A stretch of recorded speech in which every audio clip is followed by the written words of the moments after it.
They say we've got to be bold, take chances, take action, and frankly, do a lot of things that make us uncomfortable. For most of us introverts, these are not actions that come naturally to us. So what are the alternatives? It's either don't do them or fake it, which involves being a big phony, feeling bad about exercising such deception, and being in this constant state of fear that someone is going to call you out on it. I knew that there had to be another way. Today, I'm going to share the 5 tactics that I have used to get over imposter syndrome. By the end of this video, you will be able to take these 5 strategies and start implementing them immediately. You're ready to stop worrying so that you can focus on creating and building the life that you want for yourself, then let's get started. I'm Michelle Hickey, creative entrepreneur, coach, an introvert, and your friend. Over the last 10 years, I've worked to grow several online businesses using my creative talents while building a happy and fulfilling life. Today, I guide creative introverts like you to thrive as business owners and as individuals.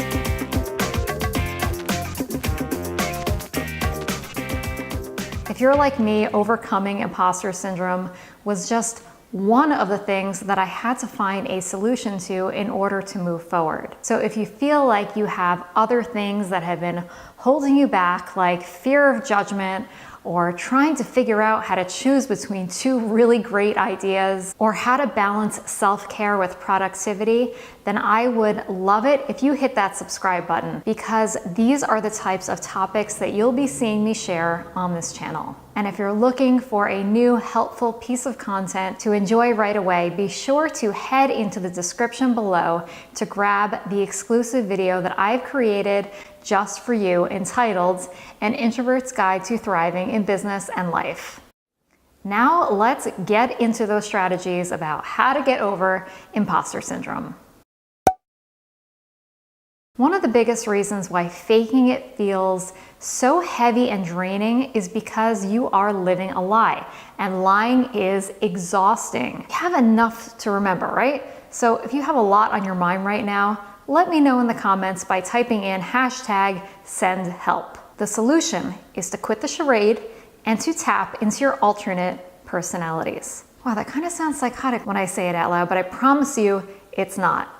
We all have many different sides to us. And the best example that I can give you is to think about how you speak to the different people in your life. You don't talk to your parents in the same way that you would talk to a girlfriend, or in the same way that you would talk to your doctor. You've got a different demeanor for your customers and yet another one reserved for your pets. You would never ask a client if this dress makes your butt look big, just like you would never write an email to your mom that ends with, "Looking forward to hearing your response. Best regards, Sarah." And you would never use your self-admittedly annoying voice that you employ to translate what your cat is thinking when presenting a webinar. So tell me, which one of these personalities is actually you? They all are. You didn't see that coming, did you? We are complex people with many different facets of personalities and expressions. You've already been going through life showcasing these versions of you and bringing them out at the appropriate times. That does not make you any less genuine. Chances are you've already brought out the side of you that needs to show up when it comes time to make those impactful moves in your business and maybe your life. Reaching out to that person to meet for coffee, raising your prices, asking for a testimonial. Admittedly, sometimes this does not feel like the most natural move. That is until you do it. And then you're like, yeah, I totally handled that. And then suddenly you are transformed into this old pro.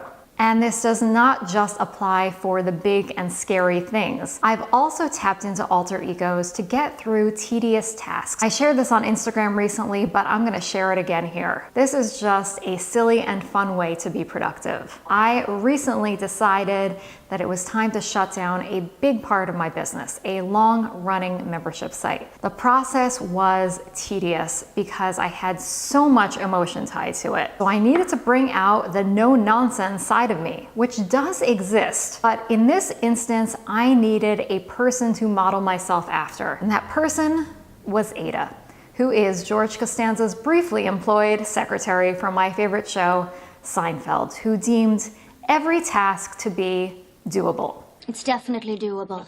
Was I lying by carrying around this persona in order to get through my list of tasks? Definitely not.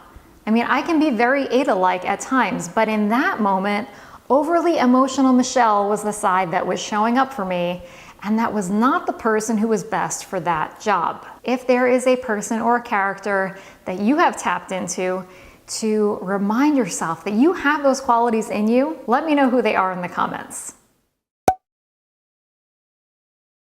Now, this is one of my favorite exercises to do because it literally leaves me laughing at myself every single time. Imposter syndrome hinges on one thing: other people judging us. So let's talk about these people, the judgers. Who is on your list of people who are watching your every move? Who is going to react negatively based on something that you may think or share or say? I think that in our minds, it's this giant mob of people who follow us around at all times, just waiting for us to mess up or to do something offensive. Most people are so focused on themselves that they just don't have the time to worry about what you're doing. So if you were to actually sit down and write down a list of names of people who are regularly monitoring your activity in the name of judgment, I'm going to guess that that list would be very short or non-existent. Occasionally, we may run into situations where close family and friends are regularly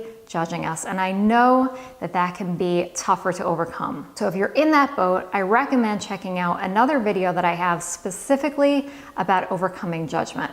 The next time that you are about to do something big, like advertise that you are running a sale in your online shop, or reaching out to see if that blogger who you love would write a guest post on your site, and you are feeling resistance, you've got to go to the source, your fear of judgment, and look at it in the face. And when I say look at it in the face, I just mean make your list. If you are feeling apprehensive and if you think that you're being judged, show me who. Strangers do not count.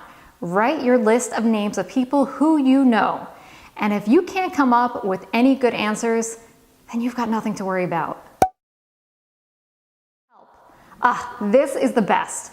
This is the phrase that has made a huge impact on the way that I approach doing anything that feels new. I think that we, especially introverts, we have this tendency to wait until we are overly prepared to step into new roles or even admit that we are qualified. Now, when I say do something new, I don't mean learn a totally new skill, which we are capable of. I'm referring to work or experiences that you may have had that aren't in an official capacity. And if I'm totally confusing you here, I've got a story to share. Earlier this year, I was at a conference and they made an announcement. They said, we are hanging up sheets around the room, each with a different header, covering a bunch of areas of business ranging from email marketing to customer service to writing. They instructed us to write our names on the sheet where we felt the most experienced. At least that's what I heard, but it turns out I wasn't really listening, because what they really asked for was to write your name down if you had experience. It was not a requirement that you sign your name anywhere. To my horror, I learned that if you had signed your name, you might be called upon to speak and present in front of the entire group. And guys, my heart was pounding for the rest of that day because I had signed my name under something that I had a little bit of experience with, but that I certainly was not an expert in. Course creation. I had created 2 courses, but I had only launched one of them. That night I went back to my hotel room and I wrote down 4 pages of notes so that I would be prepared if I was called on in the remaining 2 days of the conference. And looking over what I wrote down, I thought, okay, maybe I'm a little bit more experienced than I had thought. And then I also remembered a piece of advice that I am always giving to my students and coaching clients. In our line of work, meaning if you are a course creator, an artist, a shop owner, a writer, nobody ever asks to see your resume. I have been working for myself for over 10 years and it has never happened. What matters? What do your customers, your clients, your students, your fans, what is it that they really care about? Can you help? That is it. They have challenges. Do you have the solution? If the answer is yes, that is all that matters. You don't need to waste anyone's time by justifying yourself or giving all of these disclaimers. Help wherever you can, whenever you can. Who you are, it doesn't even really matter. Here's the deal. If you're proud of who you are, your unique qualities and your accomplishments so far, then you are not going to want to hide. You are not going to have the time to care about who is judging, and you're not going to feel like a phony because you're being yourself and you love who that person is. Now, I'm not going to pretend that it's easy. So many of us, we struggle with self-worth. So if you feel like this is an area where you know that you really need to do some work, I want to give you a really easy place to start. Create a note in your phone or in a secret notebook and name it, I am awesome. Start by adding a minimum of 5 things that you either love about yourself or that you are proud of. And if you're finding this to be difficult, go really deep, like, I love how I look when I wear those gold earrings, or I won an essay contest in 5th grade, which is actually one of mine. I did win an essay contest in middle school, and I am still damn proud of it. Whenever anything pops into your head or someone pays you a compliment, you add it to the list. I want you to understand the truth that we are all amazing.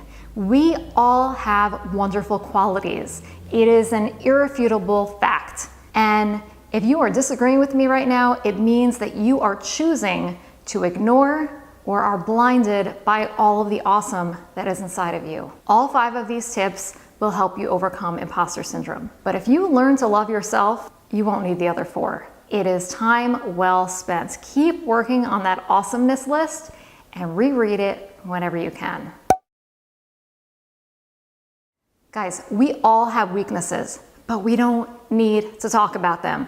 We don't need to draw attention to them. Stop telling people what you suck at and what's not going right, and use that energy to identify the things that are working. It doesn't matter if what you can come up with sounds insignificant to you right now, because you're gonna start with this little seed and you're gonna grow it into a mighty tree. Well, not an actual tree, I mean, unless you're an arborist, but something really cool like a multi-million-dollar business or a world-changing charity or a book. Remember the famous Arthur Ashe quote, start where you are, use what you have, do what you can. So what are you starting with? What are some of the things that you wrote down on your awesomeness list? Take just one of those things and shine a spotlight on it. How can you take that one thing that you are proud of and expand on it? What do you consider yourself to be an expert in? Drawing, reading, singing? Are you a really good listener? Do you make the best chocolate chip cookies of all time? If so, send me some. In this instance, stay where you are comfortable. It doesn't mean that you can't have other interests or hobbies or dreams. When you stick to what you know, you are going to deliver whatever you have to say with complete confidence. If you have already been doing this, if you have been acting like the expert that you are, and you are ready to venture out and do some new and exciting things, just be honest with everyone. Say, hey, I'm trying something new.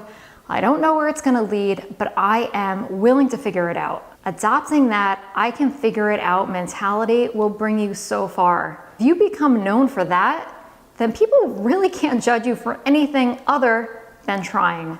I don't think that you can ever look at a student and say, you're such a poser trying to learn. Want to overcome imposter syndrome? It starts with your belief in who you are. In my next video, I'm going to be talking about a hot button topic.